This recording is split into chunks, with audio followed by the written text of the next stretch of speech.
Following last week's video, when I did the very thin stemmed goblet that should have had a spiral on it, but that's another story, I had a lot of comments both on my YouTube channel and also on Facebook when I posted a picture of the finished goblet about how thin the stem was, and people said, oh, I could never do that, I wouldn't be able to do that. Well, I got thinking about it, and yes, okay, it does take a bit of experience and practice, but having said that, it is really quite a simple, methodical job. So I thought I'd do a video on the method that I use to produce goblets with longer stems and thinner stems. Just to give you an example, this is one I did quite a while ago. This is out of bog oak, which I had off my friend Alan Simpson 3 or 4 years ago, and that's 12 inches long. And the exact same method I use for whether the stem is that long or whether it's that long. There's another one there, the only two I got left now. That was turned on a wet cherry, and you know it's gone a bit to the left if I hold it up like that because it dried.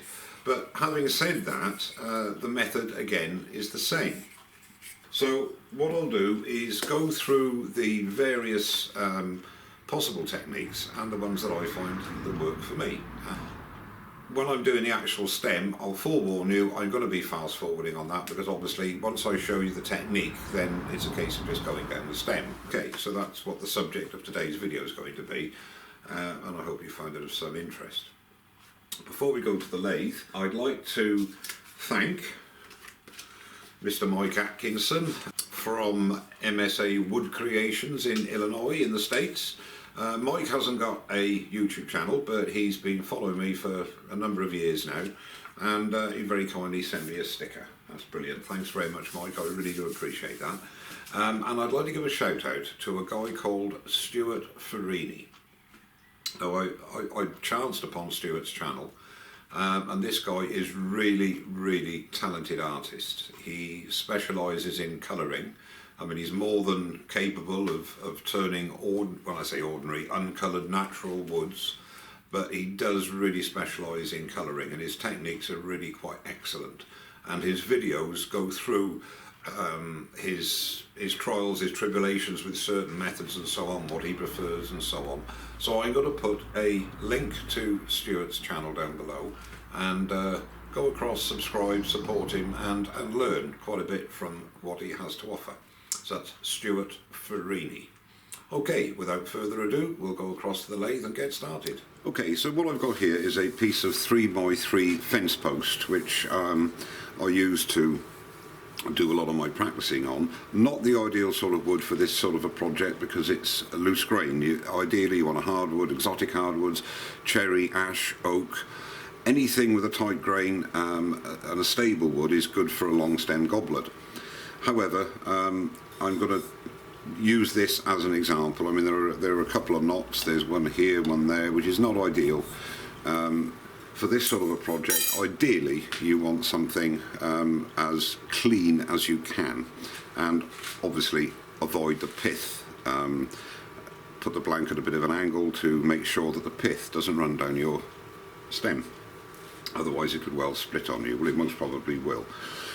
So what I've done here, I've hollowed out the bowl and put a rough shape on the outside. Now this video isn't about finishing techniques and how nice it's going to look finish wise. It's purely the technique of getting to the end result. My advice and the advice of others who are far more skilled and experienced than myself is work your way down the goblet, what I've always done. So in other words, when you have hollowed out the inside, finish it, sand it and put the finish of your choice on it. Likewise the outside of the bowl, because as you work down the piece you can't go back because you're going to get chatter, and as your stem gets thinner and longer there's going to be no stability there at all.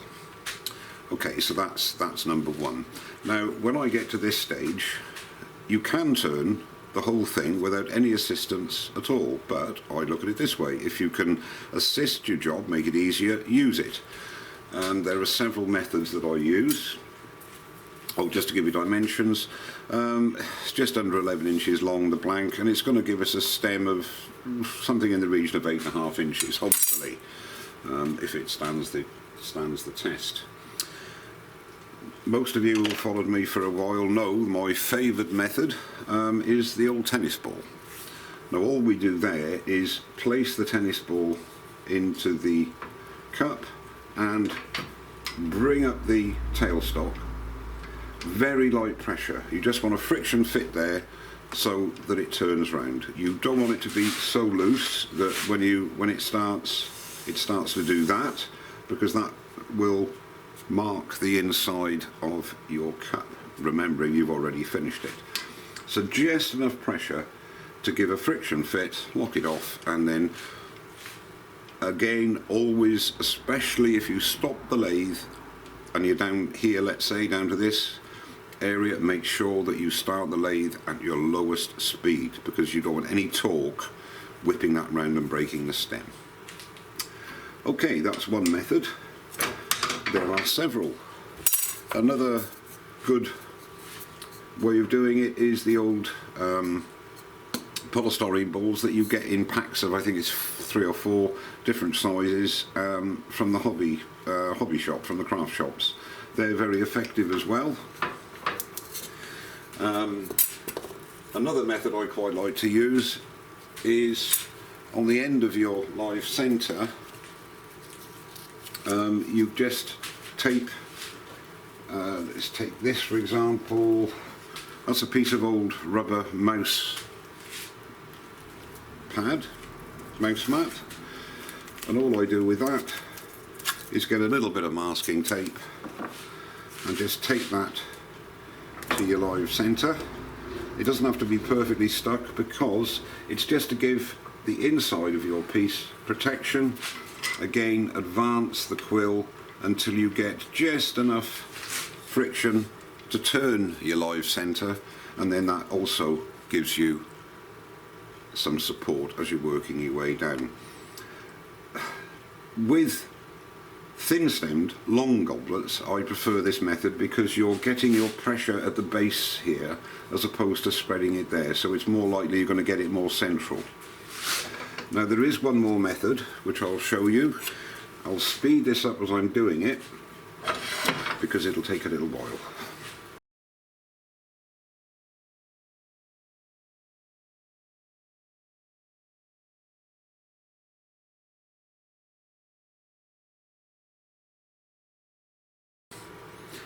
Now this is purely for demonstration purposes, so it's not perfect, but I want to give you the idea. What it is, instead of applying pressure down the piece towards headstock, you're actually relieving the pressure, and where it's loose here, pull your quill out until you get a bit of pressure which is exerting this way and pulling this way. It is important, not definitively important, but important to try and get these pieces of tape fairly equal so that you're pulling on an equal plane. So a bit of fiddling about, but for demonstration purposes you get the idea. And again, start your lathe at the lowest speed, and you will see what's happening is that the pressure or the forces are pulling the goblet out. So as you're going down thinner and thinner and thinner, there's no stress on the actual stem. So I've only used this a couple of times and it's quite effective. So I'm going to use it on this one. So I'll go off and I'll make this a bit more stable. So I've got that taped up fairly securely now. As I say, I've used masking tape. The other point worthy of mention, the only tools I use is the 3/8 spindle gouge, a 3/8 spindle gouge. Any skew, I like my 1/2 inch because it's nice and delicate, and a parting tool for the end. So you can hollow out the cut with the 3/8, do the shaping with the 3/8 spindle gouge, take away you can use a bigger tool if you wish to get rid of the bulk of the wood. That's up to you, but you can actually do it with you can do it with one tool. You don't need the skew chisel, but I like using it, and I'm going to show the method I use to employ it on this sort of a piece. Okay, so we're going to work our way down, and I said I wouldn't say it again, but I will say it again. We're not talking about finish, but I will go through what I would do at that stage. I'm not going to go through the sanding and the finishing, but just so that you know the stages that I employ.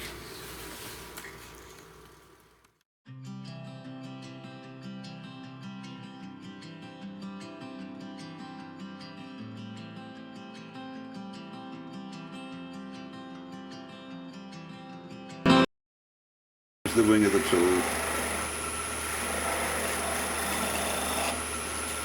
So that's going to be the dimension of the stem. So what I would do here now is sand that up, and not necessarily put a finish on here, but I definitely sand it up, and the choice is yours whether you actually put a finish on or not. So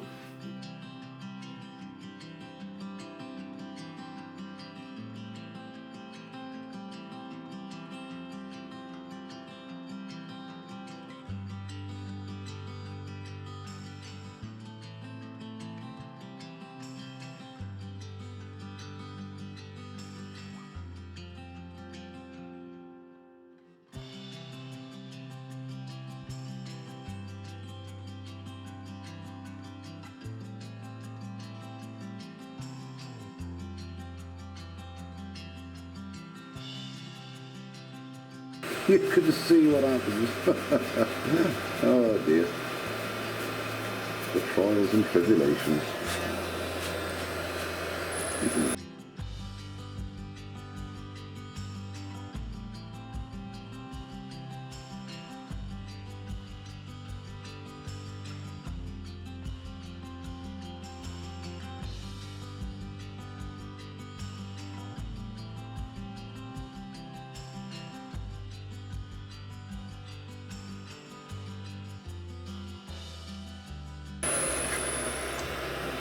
We've got a nasty knot there.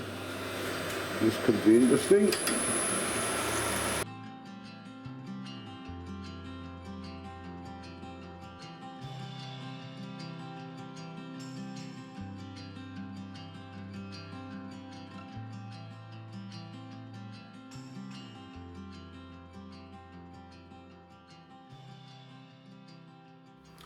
Now at this juncture, it's quite a good idea possibly to show you the other method that I use for going down the stem. The support, you can see that it's really quite wobbly. A little bit more tension there, just to stabilise it up, and let's see how that runs. And remember, when you stop and start, make sure you start from the lowest possible. Yeah, that's good, that's keeping it quite well. The other thing with using a method like this, or the method of putting the tennis ball in to support it, is you can turn it higher speeds, because if this is on its own, and before I part it off, I will detach it, and you can see the amount of whip you're going to be getting without any support at all. So you'd have to turn your revs down, which make it harder to turn. Now I want to try and get that down a bit thinner there. So we're already to about 6 inches now on the stem. So I've got the revs, as I say, about 1500 revs. I can get my skew in there. Now what I do, I put my 2 fingers underneath. If you're not happy with doing it, don't do it. And then I use my thumb to support the skew. Okay, now when I'm up here, I've only got room for 1 finger. So, and then literally have your finger underneath just where you're cutting. Very light strokes, very, very light.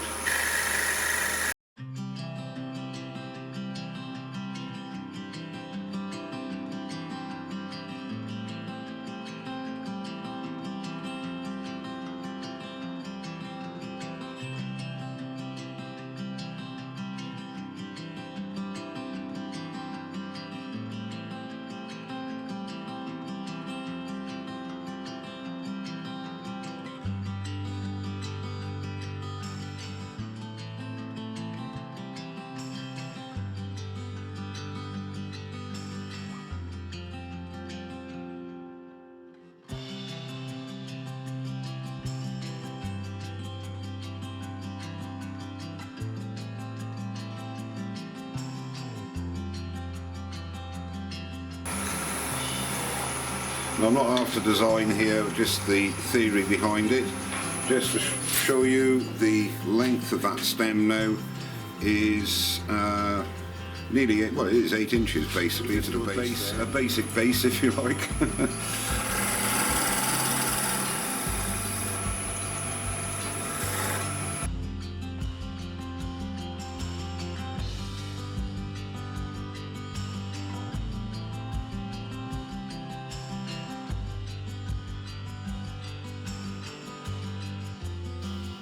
The other thing is the proportion.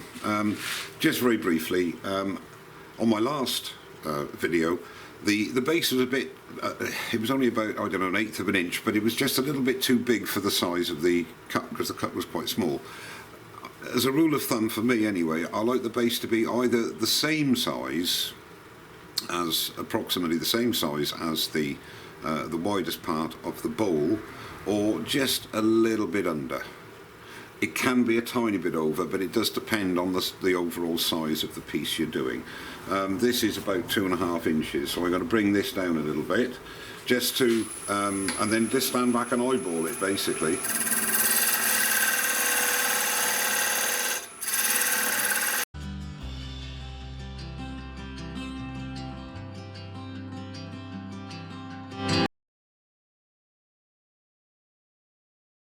So what I've done, I've taken the support away, and just to give you an idea of the flexing, as you can see there, it's flexing, and I keep saying this is fence post, it's not an ideal wood for this sort of thing, but you can practice with that type of wood, as I've shown you here, and it does build your skills and your confidence, and if you do mess up, then it's not a big loss. Now, when parting off, I've got to that sort of stage there to show you. I'll spin it, and the other important thing to notice is that if you don't use the method of support and you're doing it on its own, here to give you an idea of what you have to keep in mind is the speed. You can start off at a high speed when you've got the bulk of the blank there, but as that bulk is reduced and the stem gets longer, then you're going to have to reduce your speed. Reason being, this is 300 revs, okay? Now nobody wants to turn at 300 revs because you're not going to get a good cut and it's going to be a hard job. I'll support this for a minute with my hand. I'll increase the speed. Now you can see how much more that is vibrating. Now if I leave go, you look, it is really moving now, so you'd have to turn the speed down. Otherwise you do run a risk, especially if it was much thinner down here, that it's going to whip off and break. And the other thing as well, just an aside, don't try and practice your stems without hollowing the cup, because you'd have much more weight up here if you just do the shape of the cup or leave that solid, and that is definitely going to break your stem when you're practicing. So we'll part this off now, and I'll support that with my hand.